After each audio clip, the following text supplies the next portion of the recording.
നമ്മളൊക്കെ എന്തെങ്കിലും ഒരു സൗകര്യം ചെയ്തു കൊടുക്കണ്ടെങ്കിൽ ആർക്കാ ആദ്യം ചെയ്തു കൊടുക്കുക? മക്കൾക്കാണ് അല്ലേ? മക്കൾക്ക് വേണ്ടി ചെയ്തു കൊടുക്കും.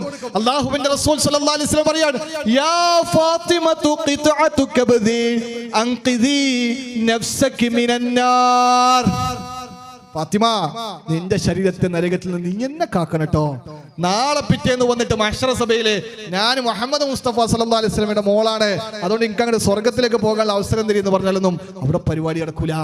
ആരാ പറയുന്നത്? മഹാനായ മുഹമ്മദ് മുസ്തഫ സല്ലല്ലാഹു അലൈഹി വസല്ലം. മഹാനായ മുഹമ്മദ് മുസ്തഫ സല്ലല്ലാഹു അലൈഹി വസല്ലമക്ക് തന്റെ മകൾക്ക് നൽകാൻ കഴിയാത്ത ഒരു സൗകര്യം ഏത് ശൈഖിന്, ഏത് മനുഷ്യന് വേണ്ടി ചെയ്തു കൊടുക്കാൻ സാധിക്കുമെന്നാണ് പ്രിയപ്പെട്ട വിശ്വാസികളെ നിങ്ങൾ വഞ്ചിക്കപ്പെട്ടുകൊണ്ടിരിക്കുന്നത്.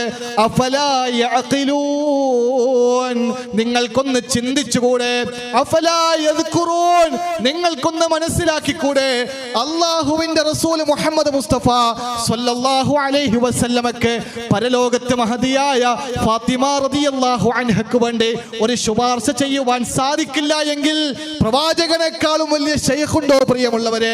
പ്രവാചകനേക്കാളും വലിയ സ്ഥാനത്തിരിക്കുന്നവർ ആരെങ്കിലും ഉണ്ടോ പ്രിയമുള്ളവരെ?